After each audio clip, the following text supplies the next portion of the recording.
You're listening to the Bitching and Bolusing Podcast with Courtney and Brittany. Hi guys, thanks for tuning in to the Bitching and Bolusing Podcast. I'm Brittany. And I'm Courtney. Today we are chatting with Lillian Elmore. Lillian is a 20-something, glitter-loving, caffeine-addicted motivational speaker and micro-influencer with cerebral palsy.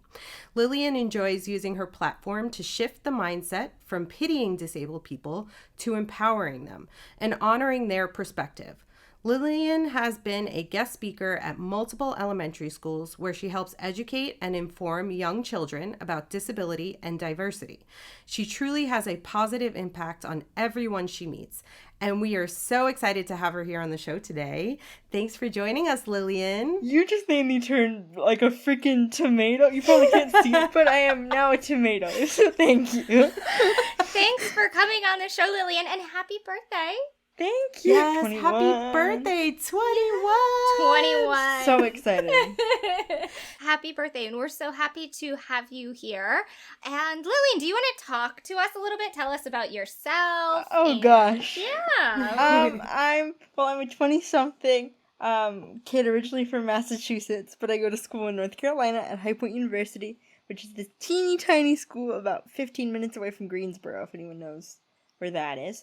I'm in a sorority, and I'm just kind of trying to figure out things as I go. I'm in like a million extracurriculars. It's wild. I have like known everywhere. They're like, that's Lillian in Fenway. I have a service dog. His name's Fenway, and he's the spiciest of spicy. Oh, I love Fenway. He's just so spicy. He's like, he loves cuddles, but if you don't give him enough attention, he'll like sigh and roll his eyes. I'm like, you are the freeloader here. Like, you have nothing to be sighing about.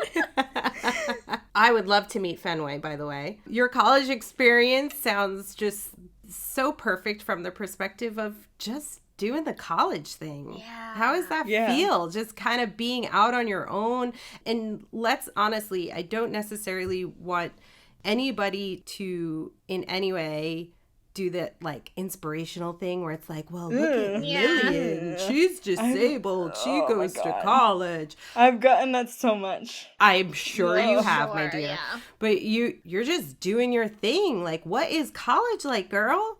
It's wild. It's something out of a dream, and I mean that in the best way. I mean, sometimes it feels like I'm like the duck on top of the water with my legs paddling furiously. It really depends on the week, but I have a really awesome community and support system at school, and I love what I'm learning about. So those are the two most important things that I could ask for in a college experience. I Yeah, love that that's so awesome. much. That's amazing. So you're loving the sorority. Oh, they're so much fun. Yeah, that's so great. And Yeah. you had, you had a girl below you, right? Like you were. Yes, yeah. I have a little. A little. Her name is A Paige. little.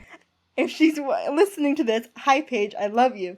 And Hi, she's Paige. just, Hi, Paige. she's just the cutest thing ever, and I love her so very much. That's so awesome. I love that. I love that you're having a great time. See, I only did like a year of college and I was a flunk out. So Hey, everyone has their own journey. how did it feel going from Massachusetts and having to pack up and go so far? You're so far from home. Oh my god. It was definitely an experience. Like that first semester, I cried every single day. Yeah. But you know, you manage and you learn how to fly by the seat of your pants and just throw stuff out there and hope it's that's basically what I did my first year, and it's what I'm still doing now. I just have more stuff that actually stuck to the wall versus me. You figured it out along the way, right? That is genuinely the college experience, especially when you go out of state or you travel. It's a lot of just gotta just go. Just gotta go do your totally. thing, you know? There's no ifs, ands, or buts about it. My parents, like, they're not gonna fly up every time I have, like, a minor inconvenience, so I gotta figure it out somehow. That must be tough for them, though, right? It is. Especially my mom. Like, she, you know, she's the typical mom of a disabled child. Like, she wants to, you know, make sure that everything is good and, like, fight for me till she can't. Yeah. But she can't always. We kind of almost want to keep you guys in like little bubbles. Yeah. We know we can't. Yeah, that's definitely been the struggle for her. My dad's like, you got this, you're fine. like, Go, like, Dad. Go, Dad. Yes. Now, have you had to experience or face any roadblocks going to college? And with That's a loaded question. It is a loaded question. I know, because, yeah, it's a loaded question, right? I mean, obviously everyone experiences roadblocks when Yeah. they go to college. So I just more had the typical roadblocks of, like, trying to find my way. Because, like I said, the community of High Point has been absolutely amazing. And I could not ask for, like, better advisors, better faculty, better, students to be learning by. So my roadblocks are more just like that of the typical college student. Which is great. Yeah. Yeah, that's awesome. Yeah, I'm sure from like an accessibility perspective or inclusive perspective, it's probably no different. The roadblocks you experience, whether you're in college or at home, they're still exactly. kind of they're the same. It's the world that's inaccessible or not inclusive. Exactly. So from that understanding, I totally get what you're saying. You're really just typical college roadblocks, growing into an adult sort of roadblocks. You get the vibes. Okay. But also don't rush it, because we're such moms right now. Once you're there, there's no turning back. It's okay. I have my own mother that does the same thing. Please, I don't need more. Lillian, I wanted to talk to you a little bit about pity to perspective. Oh, goodness. I did have a chance to actually listen to your keynote speech. I found it on your profile. I have to say, it got me really emotional. I was telling Brittany, I was like, I was tearing up. Why, thank you. It's such a powerful speech, and you're such a powerful person. So to have you deliver it in the way you deliver it, it really hit me hard. Thank you. I want to instill that confidence and that mindset into my son. So to see you project that was like, hell yeah. So tell us a little bit about pity to perspective. Okay, so it started because I'd heard it all my life, like, oh my god, your life must be so hard, I'm so sorry. And so when I got older, it started to mess with my head a little bit, and I was like, is something wrong with me because I'm living a happy life? Am I supposed to be sad all the time? And it, like, really got into my head and, like, made me feel really weird. And then I eventually got over that, and I was like, you know what? No, I don't want to be sad all the time. I want to be happy. And so then I would start getting into fights with grown men, like verbal altercations with grown men, that every time they'd say that, I'd be like, I'm not sorry about my life. And they'd be like, oh, but your life is so hard. And then I'd be like, how about you? Is your life hard? Yeah, right? Everybody's life is hard. It's such a valid point. Yeah. And then so you have taken that and you've come up with this amazing talking point over it. And you go to elementary schools and you talk to the kids. The kiddos, I love them. How does that resonate with them? I think they just find it cool. Because I'm older than them, so I'm cool and, not intimidating. And they just, but I'm not super old where I'm a grown up. So I think they find it cool. I wanted to get your perspective on the pity versus, I don't see your disability concept, and allow me to explain a little bit better. Okay. Because sometimes what happens is I find we always get the pity perspective. We always get, if I mention in any form of sentence where it's like my son's disabled, immediately I get the I'm sorry. I'm sorry. Yeah, automatically. And my response is always, okay, you don't need to be sorry. That's cool, but no. But you also then get people who are hearing a lot of this discussion that, why are we pitying? And it's unnecessary. It does harm. So then they try to adjust how they approach. And they do this thing of, well, I don't see the disability. I just see a little boy. Or I don't see the disability. I just see, a college student. And I feel like, from my perspective, that's still quite problematic because you're then still not seeing the person. Or you're not solving the accessibility issues, right? It's like, let's ignore that too. It's minimizing it. I'd prefer them not to see it versus pitying me, but overall I want them to acknowledge it. Because if my friends and I go somewhere and they're like, I don't see the disability, then I might be in an accessible in a not so accessible situation because they forget about the disability. Thankfully, I've never had that happen because all my friends are wonderful and they always make sure that wherever they go is accessible and that we could take my 100-year-old looking car. You know, it's interesting to hear you say that because it helps me kind of process a few things. So my uncle I grew up with, he has spastic cerebral palsy as well. And shockingly, though, my family took the route of, well, we don't really see the disability, if that makes sense. And it's embarrassing, but I've never considered how that makes him feel until Lino. Because my whole life, here is this man who is clearly disabled. I didn't even know he had cerebral palsy. That's how much my family kind of not hid it, but didn't talk about it. Holy whoa. Until I had Lino. Now, mind you, he's in his 60s. And until I had Lino, I then realized and turned to my dad and was like, so, like, Uncle Brian has cerebral palsy.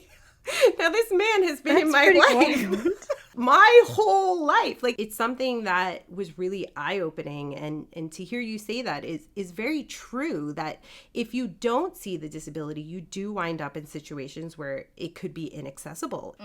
You know, like, there's so many situations that I think back with my uncle, how many times we didn't put into thought that, like, stairs are hard for him.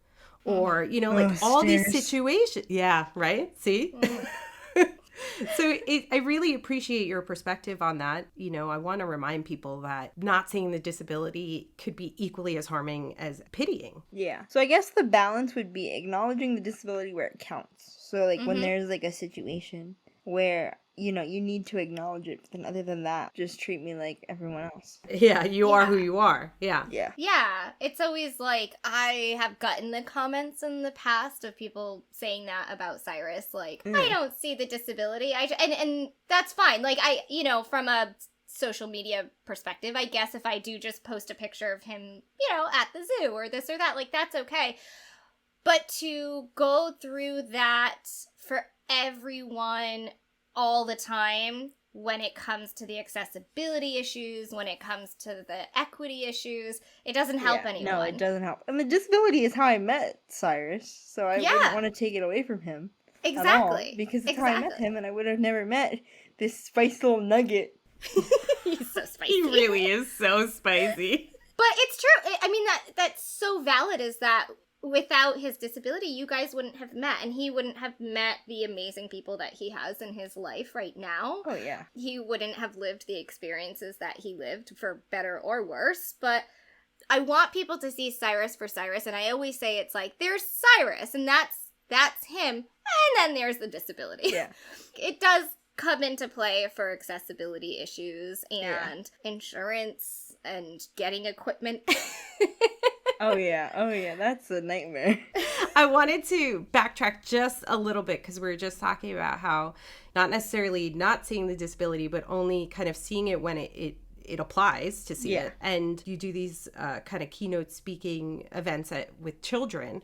What are some of the things you would give to parents and caregivers, how they can communicate with their own kids? And also maybe not even just parents and caregivers of disabled children, but just parents in general, how they can engage with their children about disability acceptance. Allowing open and honest conversations about it is the first thing. So usually I have kids in public come up to me and be like, "What's wrong with her, mommy?" And the mom's like, "Shh, shh, like, don't talk about that." And then I'm like, no, it's okay, they can come up and say hi. And so usually they do, and they'll ask a couple questions about the wheelchair, and then they'll start being like, "What's your favorite color?" And so, like, after 2 questions, it's, like, not a thing anymore. It's not that they don't see it, it's just that they've had their questions kind of acknowledged, so they don't need to talk about it anymore. And I think that's great. And some people aren't going to want people to do that. I'm just a very open person, but I know a lot of disabled people that would rather not talk about how they became disabled or why they're in a chair or whatever, because it associates them with a lot of trauma. So I say, if they don't want to talk about it, leave them alone, but that shouldn't deter you from asking questions. That's a good point too, yeah. What would some of the verbiage you would recommend using so that parents don't instill, unintentionally sometimes, but that they don't instill pity into their kids about disability? Just like, isn't that cool? Isn't that cool? Like, look at what she could do. Isn't that cool? And, like, go say hi. And then if they're like, why? They, like, go ask her. Yeah, I do have a lot of parents of non-disabled children ask me, Yeah. what they can do for their kids to how they approach it. I'm like, well, I'm not disabled, but, you know, if somebody approached Cyrus, I would just want them to be nice. And I always say, you know, equipment isn't anything for kids to ever be afraid of, right? It's a tool. It's like no different really than putting on your shoes. Like you use your shoes to walk outside and you use a wheelchair to go outside. Exactly. That's kind of why I hate the term wheelchair bound, because I always tell people, you're not stuck to your shoes. Why am I stuck to my wheelchair? Yeah, that word drives me nuts. Oh, it drives me insane. I'm like, I am not stuck to my chair. It is not physically glued to my body. No. I have a seatbelt. And it allows you so much independence and freedom, and I mean, you're going out with the girls in the sorority and living your life because of that tool too. I hate when people say that about Cyrus. Lillian, I don't know if you'd want to talk about this, but what are some of the things that you think in your own childhood that maybe were done really well from a parenting perspective in guiding you, and maybe could have been different? And this isn't a way to like attack your parents or anything like that. Honestly, it is more to make us better parents and everybody listening. I don't think my parents really did anything that I would change. Like, I would not change my childhood because it was very much like the disability's there, but it's a cool thing. And look at all these things you can do with our help and with these accommodations. So if I wanted to climb a tree, my parents would help me climb a freaking tree.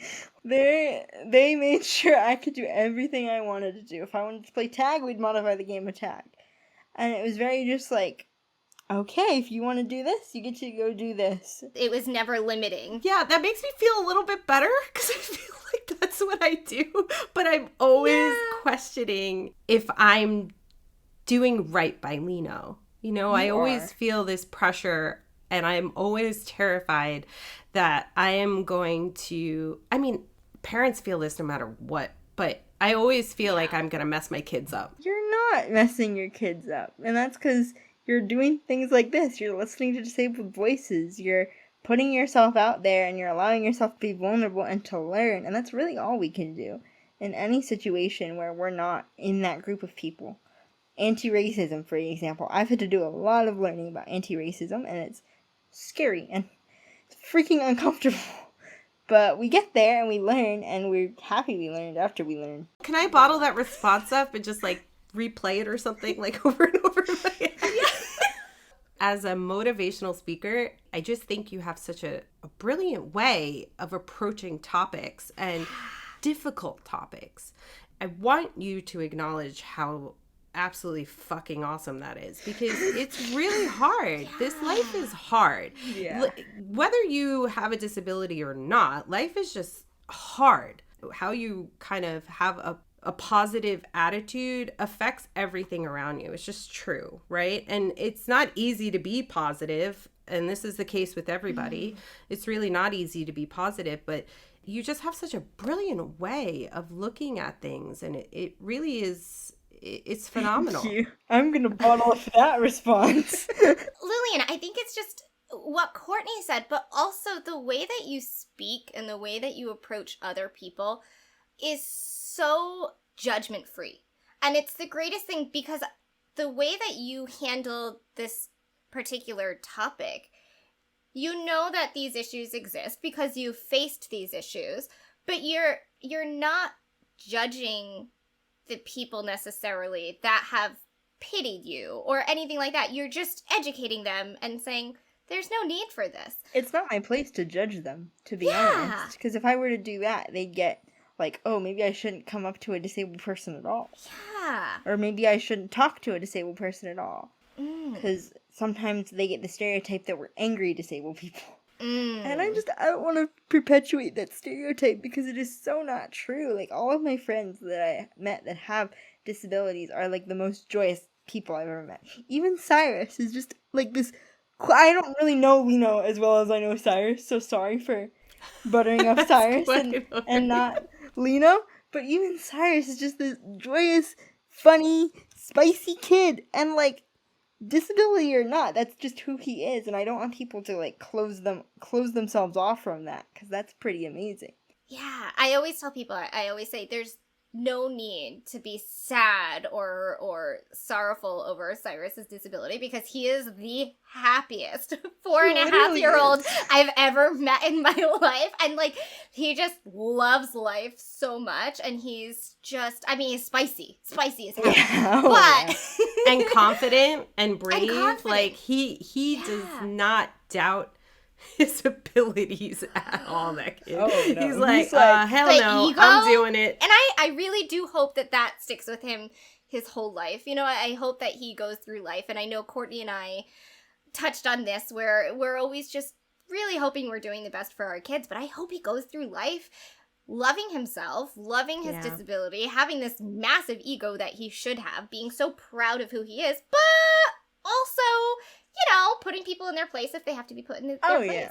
And just having the confidence to call that out and just be like, there's no need for this. Yeah, I really want to build a pathway for Lino and for Cyrus, for all these kids, to be honest, to not have their personalities extinguished, you know, to not have that flame kind of diminished, because I think the world can be so harsh and so complicated that sometimes that does happen. And that's and the it's worst so thing. it's so unfortunate, and it's messed up. You touched on that, Lillian, saying, you know, you were getting all of this pity and it was starting to mess with your head and all that because that's not your life. I mean, how did you overcome that yourself? Well, mostly just by continuing to do what I was doing. And I was like, you know what? I love my life, so I'm not going to take this anymore. Do you think also that there is some element of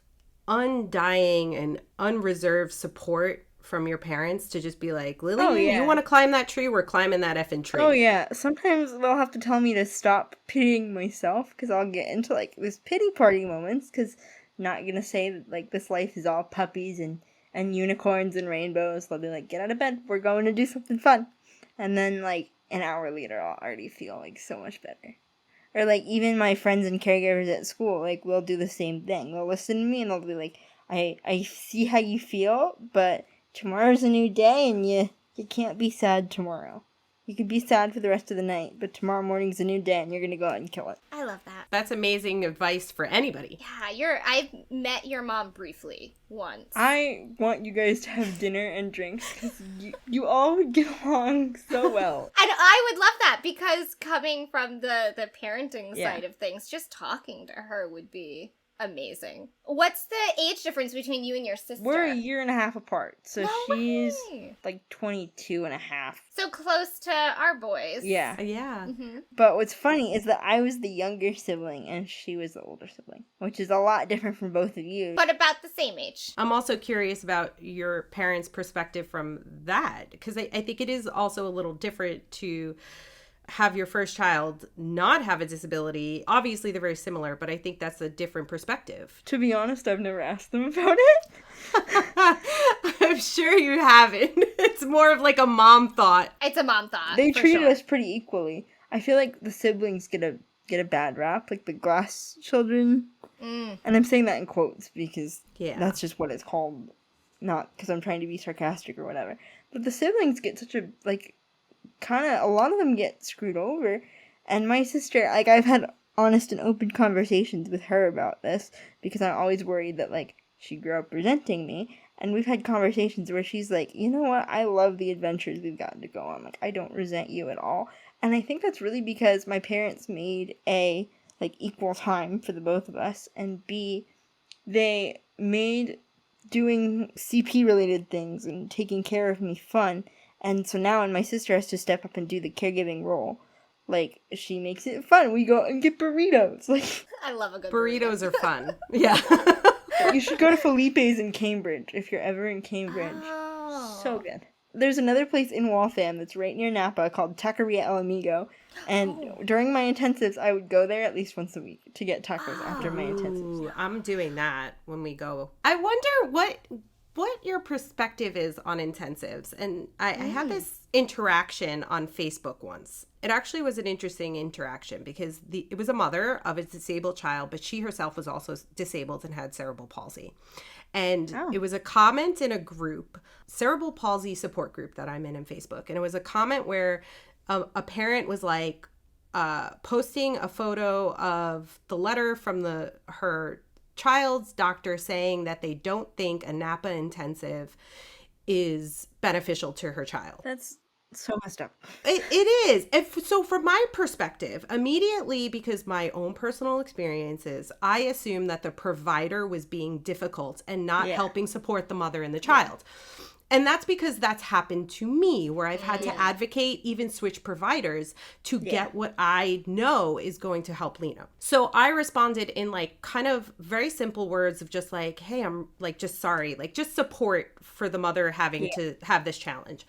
Yeah. And this other mother who is disabled herself and has a disabled child came at me immediately with a response that I'm not understanding how hard intensives are. And if the provider thinks that it's not appropriate for the child, then I should respect that.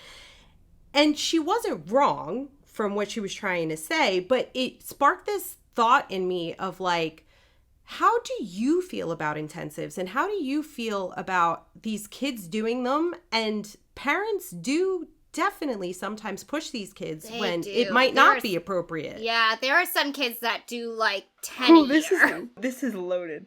Okay, because I've been the oldest in my intensive groups for like the longest of times, and the parents would like get me free food because they'd feel bad that I was there all by myself.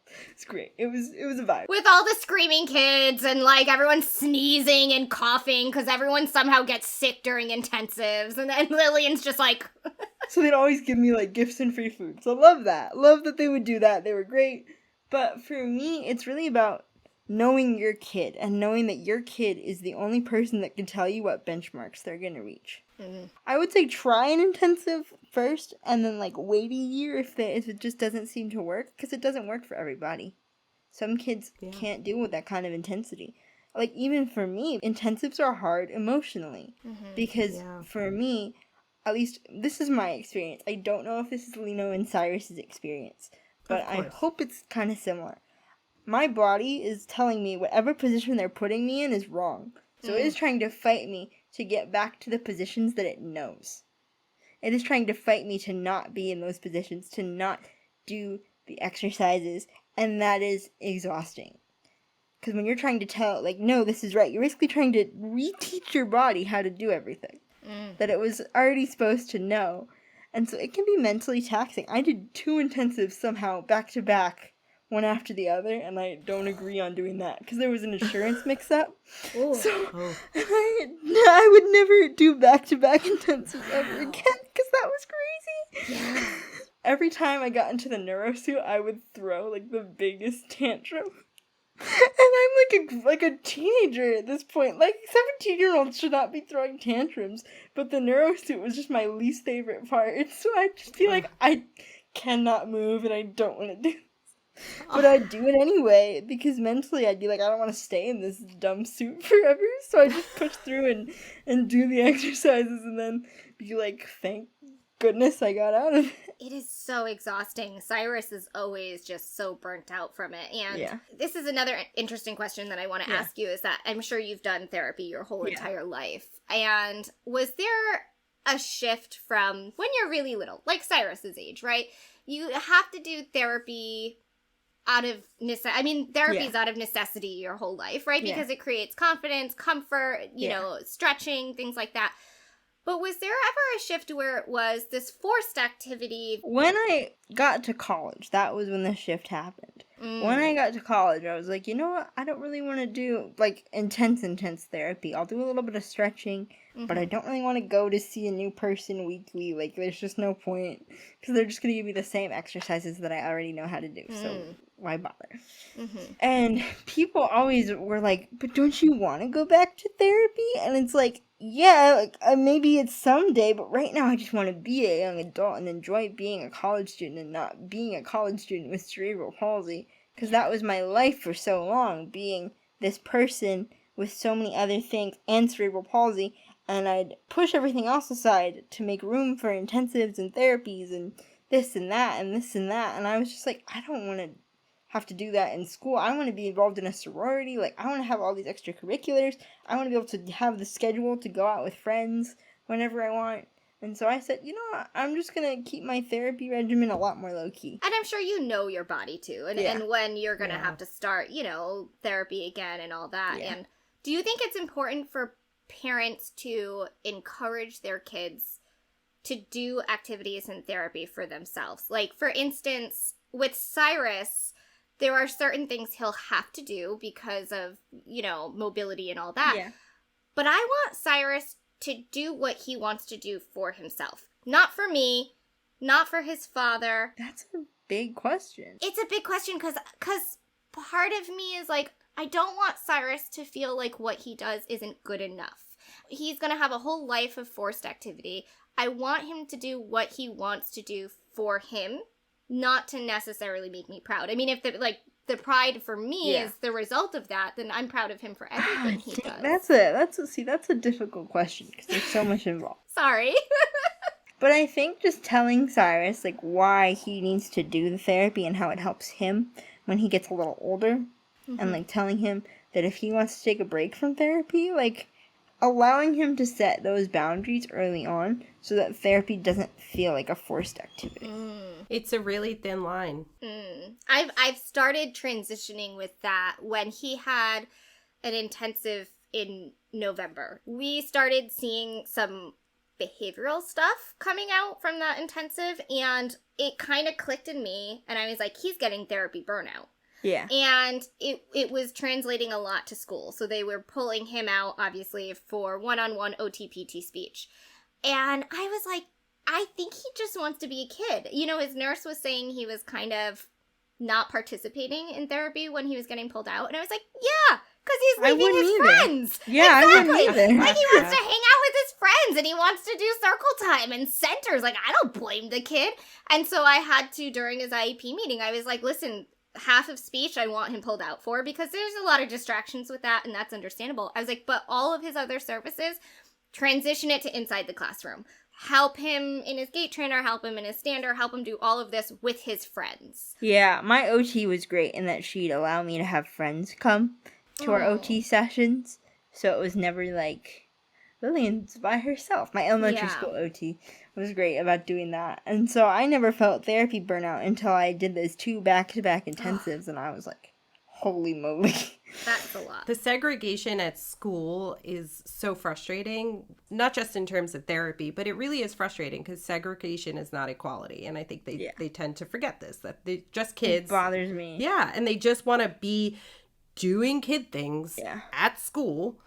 And I think as parents, like you're saying, Britt, how, initially the IEP had him being pulled out all the time. That's currently what Lino's IEP looks like. And it's been something I've been grappling with because I am so fed up of like this kid's day being interrupted.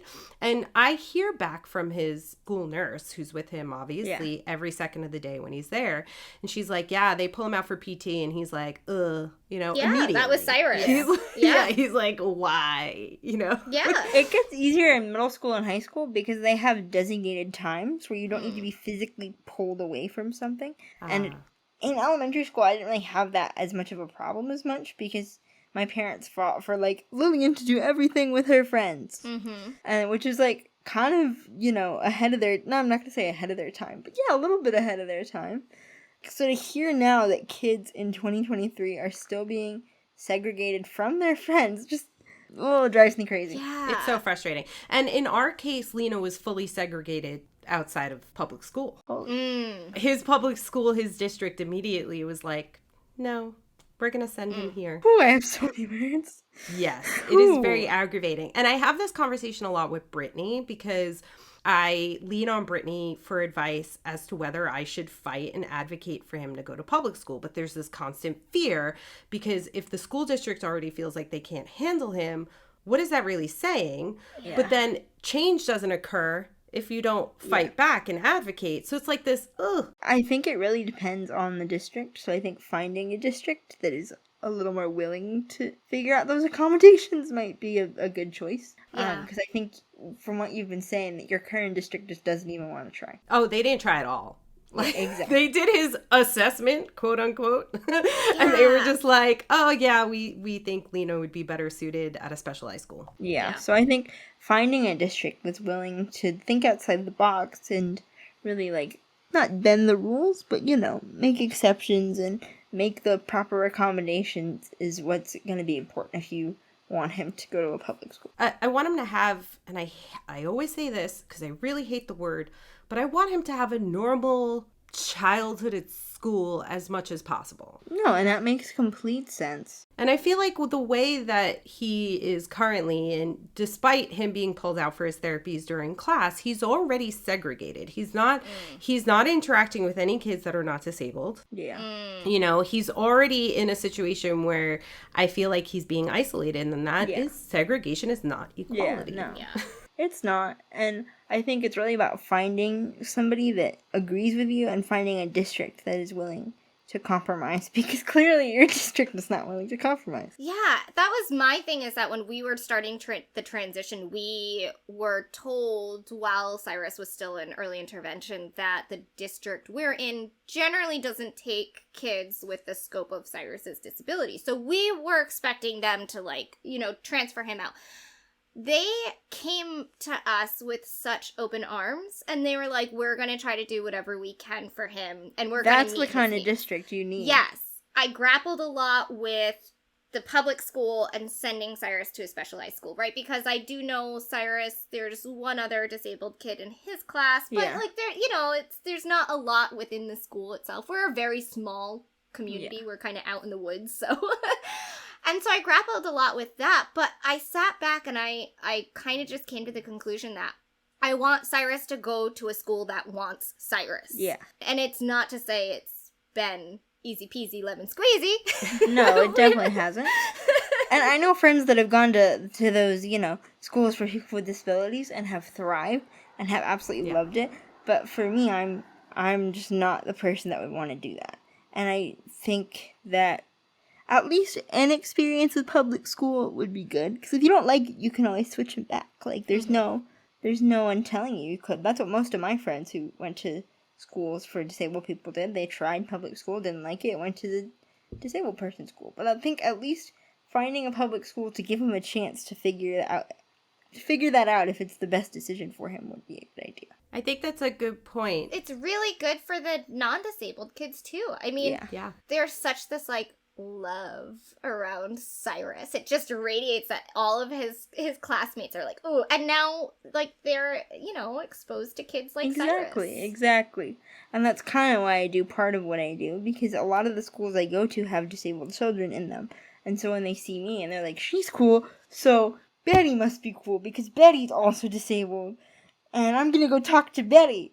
Ah, I love that. Yeah. I do love that. And I think it's absolutely amazing just what you're doing and talking to these kids. And I hate the word normal too, but just like normalizing these interactions, making it so that disabled people and non-disabled people coexist in the world, because they do. So true. I mean, being sad or having pity over somebody being disabled is just, there's no need for it. It's like saying, like, I'm sorry you have brown hair. It's like, seriously. Like, really? You know, in terms of your perspective, I mean, is there any advice that you would give to moms? You're somebody's daughter, so. Love your kids. Love your kids, whether they're disabled or not. Love them and make time for them and show them how wonderful they are. Allow your disabled kid to set boundaries, whether it's, I don't want to go to therapy today, or I'm not a fan of whoever's taking care of me right now. Like, allow them to set those, because that'll be really helpful for when they're older. And just don't worry so much. Like, you got this. You kind of know what you're doing. I wish it was that easy. I know. You kind of know what you're doing. You got this. The worrying part is really hard to curb, but that is, yeah, I know. Sometimes I'm up at 3 a.m. and I'm like, am I doing everything right? Did I do something wrong today? Like, your kid is alive and happy and healthy for them, and that's really all that matters.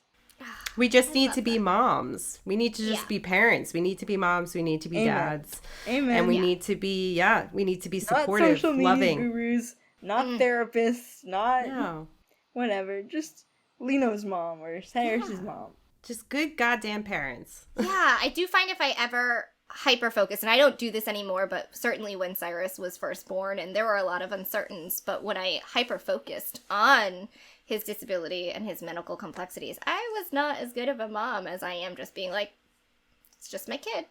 Absolutely. Any plans now for, you're coming up on summer, right? Are you done with school now? I am done with school. I got out May 5th. I had spent a week in New York City for a super secret project that I can't really tell anyone about yet. So you're back. I'm back in Massachusetts and obviously celebrating my 21st and then going to Los Angeles for a wheelchair dance camp that I go to every year.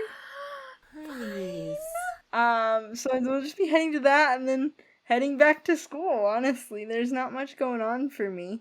What's this next semester look like for you? Well, my first semester of junior year, so this next semester is going to be a lot of recruitment because fall semester is when our sororities do recruitment. And then I have, I think, 5 classes this semester. We'll see how I do with that. I might drop one. We'll see. Because last semester I had 5 and then I had to drop one because my chair ended up breaking right as we got back to school from Christmas break. The airline broke it. And the technician they sent to fix it did not fix it properly. So I fell out of my chair and had to go to the ER. Lillian. Yeah. Lillian. It was crazy. It was bad. These damn airlines. I just Yeah, can't. it was bad. It was bad. But you're okay now from that. I am okay now, but it was just I needed to at least drop one class so I could figure everything out.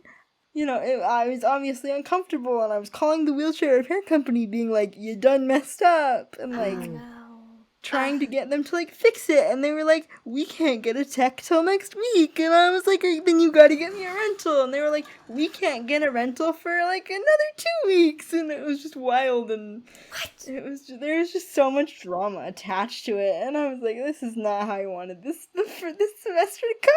Oh my god. That's like breaking someone's leg and being like, well, we're gonna cast that 2 weeks from now, so just don't worry about anything during these 2 weeks. We figured it out. I did most of my classes remotely, because I obviously didn't have a chair, and at the time I didn't have a backup power chair. I just got a backup power chair, so now I'll be able to do that if it breaks. But at the time I didn't have a backup one, so I was in my manual chair for most of it, and doing my classes remotely because I can't propel myself more than 2 feet. Yeah. Oh goodness gracious. But the school was great. They were like, yeah, you can do your classes remotely. We'll deliver you food. They deliver me food when it storms out too, which is great. Oh my goodness. They're That's like, awesome. do you need anything? How can we go to the pharmacy and get you a heating pad? What do you need? They were awesome about the whole thing, and they were mad for me that the chair broke. As they should be. Yeah. I'm mad for you.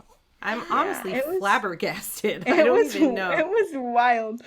My caregiver was like, I've never heard your I'm angry voice until now. You're like, well, yeah. It came out now. I was like, yeah. I don't know if you're still doing this, but you had wrote in a previous post about how you like to every semester try to pick a class that's really kind of out of your comfort zone. Oh, Are you doing that this semester? I'm doing that. It's usually an extracurricular, not as so much of a class, because, my classes, I kind of have to go with what the credits want me to do. But I really liked that dance class I took, if you saw that one with the Harry Styles. I did see that one. That's exactly what I was thinking. I might be taking another one of those. We'll see if it works with my schedule this semester, because I'd really want to do that again. But if not, if they have any more student plays, I would love to be in another student play. Awesome. And if we can live stream the student play, I will send you the live stream. Oh, link. yes, please do. And we'll share it on our accounts. Yeah. And I just have one last question, too, for, the teenagers, maybe with disabilities, who are looking to go a very similar path. Do you have any advice for them? I mean, whether it be finding a college and just going for it, or having to navigate finding caregivers out of the state that you don't know. That I don't have any advice for it, because I've barely figured that out. But I would say just go for it. Rip the Band-Aid off and do it. It's gonna hurt, and you're gonna be like, why am I doing this? Literally once a week, you're gonna be like, why did I do this? Why did I go this far? But it is gonna be so worth it. when you look back and you say, I built my own community. I did that.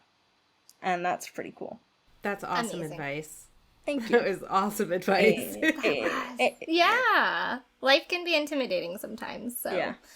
Lillian, we're so thankful that we had you here on the episode I'm so thankful today. for both of you guys. Thank you for being here and taking time out of your birthday day to talk with this us. is fun. Yes, It thank was you amazing. so much, We'd love to Lillian. have you on again. That would be so fun. Thank you so much for giving your perspective, giving your support, paving that pathway for these kids and guiding them. If anybody doesn't see how brilliant and amazing you are, they can honestly go fuck themselves. But, I am thankful for you, and I am thankful for what you do. And I am just so grateful for you joining the conversation, these conversations with us, with everyone. I wouldn't have it any other way. I love both of your children very much. Even though I've never even met Lino, I already love him. Aw. And I just want to be there. And, it's hard paving the way. You're the only one, and you have all these parents looking up to you. And sometimes they will unnecessarily put a lot of pressure on me to do things a certain way. And so it took a lot of conversations with people, and they were like, you don't have to be perfect. You just have to be you. And so that's what I try to carry with me. But I'm glad it's resonating with people, and I'm glad that your children will hopefully have something to look up to by the end of my journey here on Earth. We love you. I love We you guys do. too. And thank you for everybody who's tuning in to this. Lillian, she can be found on Instagram at yours Hey. very truly Lillian. We will link that down below in the description of this episode. And Lillian, we just hope you have an amazing birthday today. Oh, And Yes. Yes, and an amazing summer. So thanks everyone for listening. bye everyone. Thanks again. Thanks for listening to the Bitching and Bolusing Podcast. Be sure to like and subscribe for future episodes. Previous episodes can be heard on Podbean, Spotify, Apple Podcasts, and iHeartRadio. If you like what we said, please be sure to give us a share. You can follow us on Instagram at Bitching and Bolusing. And you can visit us at www.bitchingandbolusing.com.